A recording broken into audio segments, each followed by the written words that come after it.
Good morning, everyone.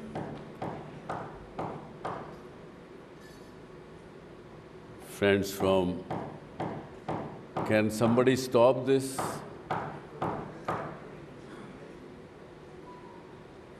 Please request the hotel to stop this conversation. Friends from the industry, defense, our friends from diplomatic corps, ladies and gentlemen.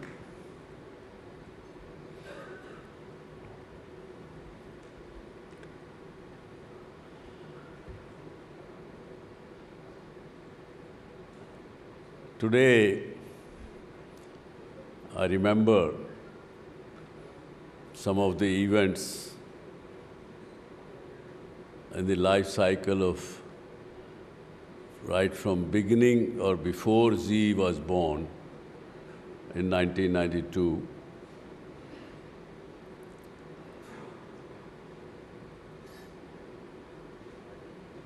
Legal experts in India told me in end of 1990, when this idea of starting a private sector television in India was germing in my mind, that you cannot do it in India because the laws of the land do not permit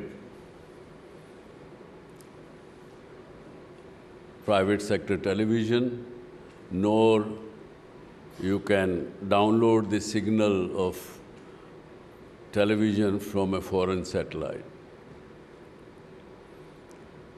So my innocent question was that how come we are watching CNN during the Gulf War? If you recollect, the Gulf War had started towards the third, fourth quarter of 1990 and was going on till February of 1991. So they said, yeah, and it was probably the first televised war, I would say, of the world. And I recollect that a lot of friends used to go to five-star hotels and sit there and watch the Gulf War because the satellite dish normally was being put in the hotels for the foreign guests. So it was available in the hotels. So that thing that CNN is a news network covering events across the globe stayed in my mind. Just a thought crossed at that time, why can't India have such a news network? But then, that time the thought was only just a fraction of a second because I was working on launching Z as a entertainment network that time.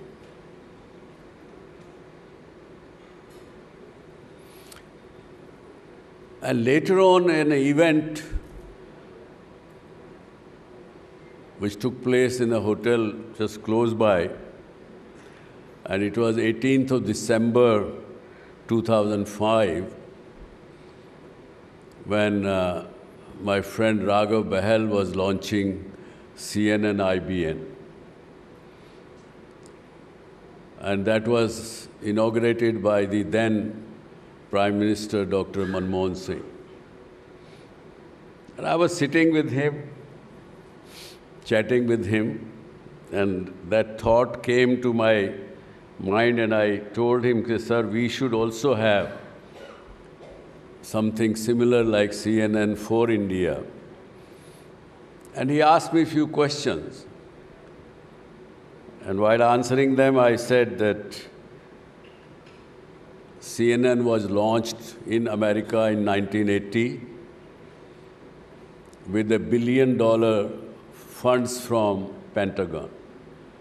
Oh, he said, yeah, is it? Yes. I said, yes, sir. I said, we must have in India also, but cannot be done by a private party because it requires lots of money. He asked few more questions and I thought that that was the end of it. But surprisingly, I got a call from PMO in next couple of days. And we started talking and I gave them a lot of details, told them how Z network can help. By then, Z, which was launched in 1992, had spread its wings across the globe in more than 170 countries that time, with about 350 million viewers outside India.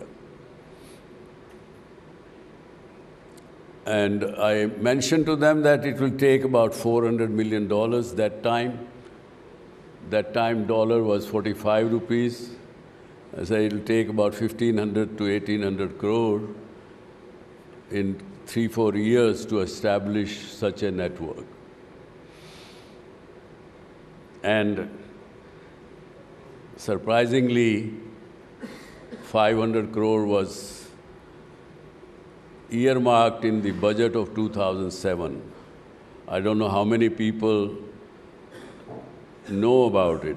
Even my friend Anurag Batra is sitting here. He knows everything what happens in the media. So, but that time, as expected, there were at least 12 people who were wanting to claim that 500 crore to launch an international network. Everybody then said, I can do it and I'm more capable than Z and everything. Eventually, friends, that money was lapsed and PMO told me one day that, sorry, we are abandoning the project because we cannot give to anybody who cannot launch it properly and they will not let you take this money. So that be it. But that thought never died from my mind. And on 14th May 2017, WIon was launched by Prime Minister of India, Mr. Modi, on the occasion which had seen our group, SL Group's 90th year celebration. By the way, we will be just completing in this year 100 years of our group's business existence.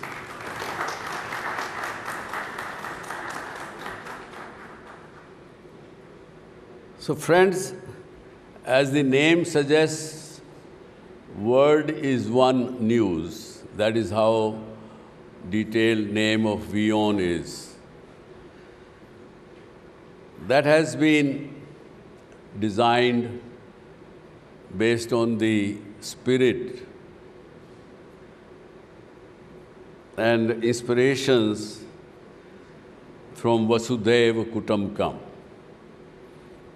Many of you are aware, if my friends from diplomatic corps and foreign countries, for your knowledge, it was first time Swami Vivekananda gave this thought into a religious parliament in the United States of America. Hence, the spirit of WIon are also anchored in this timeless philosophy of Bharat. Today's summit, WIon's pulse, hopefully will capture this spirit our world needs the most in these troubled times.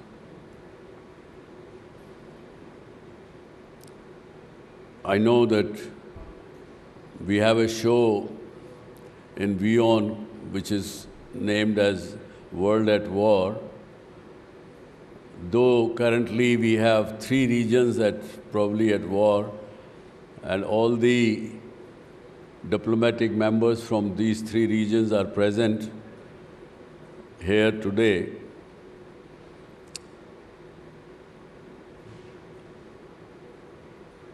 But I would say that this decade, which started from 2001, and I would say ending at 2030, is a most decisive decade of our times. And this is a decade which will redefine and reshape the entire geopolitics, economics, power equation, power bases, and even supply chains to that extent. This summit of WIon Pulse seeks to decode this moment as the future is shaped by the signals of present. Wars and conflicts are making the headlines and dominating the conversation in these days. These are happening in the contrast to the concept of WIon. Strategic rivalries are shaping alliances and institutions. Narratives are increasingly divided along geopolitical lines, which brings us to the fundamental question for the global media, and that is, if the world is one family, are we behaving like one? That's the major question. Friends,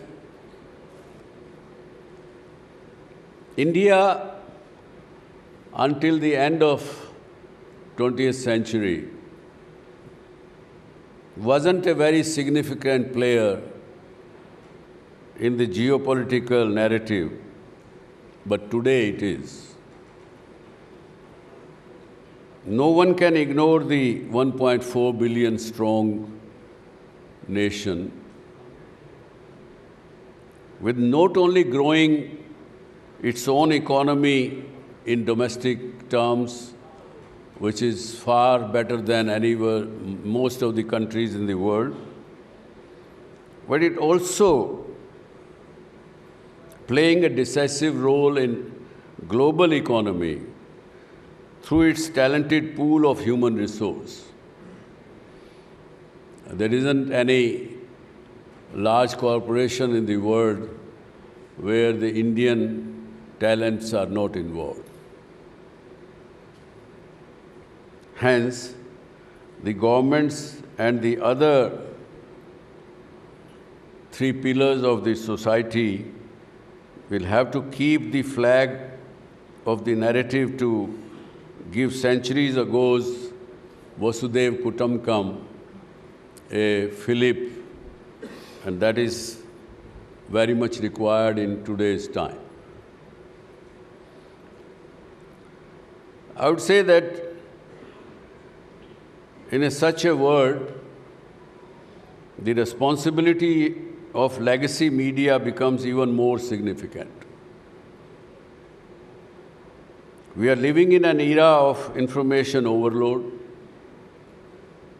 where social media, algorithms, and instant commentary shape perception at extraordinary speed. Legacy media like Z News, WIon, carries the responsibility to provide context in moment of crisis, distinguish facts from noise, and ensure that complex global developments are understood with clarity and speed by its viewers across the globe. At a time when narratives can easily become polarized, journalism must strive to inform without inflaming and connect rather than divide.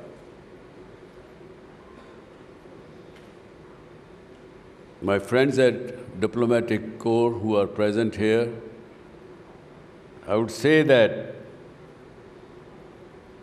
the diplomacy needs the credible global platforms like WIon. In a fractured and rapidly evolving world, diplomacy and dialogue need credible platforms. Policymakers, strategists, and thinkers need spaces where ideas can be exchanged openly and perspectives can be understood across the borders. I'm sure today you all are sitting under the same roof when there is a conflict going around in your territories, in your countries. But I hope the WIon Pulse will give you some perspective for you to report to your counterparts in your countries. With this, I would say that in doing so, we will strengthen the ecosystem of global dialogue, understanding, and cooperation. Ultimately, friends, the purpose of WIon and WIon Word Pulse is simple: to listen to the pulse of our times, because the future of global order will not be shaped by one nation or one narrative alone. It will be shaped by how the world understands itself today. And if the idea of Vasudhaiva Kutumbakam, if still resonates, then forums like these becomes essential spaces where that family can come together, exchange ideas, and reflect on the path ahead. With this, welcome and thank you again for coming and joining us in these times, and hopefully when we meet next chapter of WIon Pulse, we will have better and peaceful times ahead. Thank you very much. Jai Hind.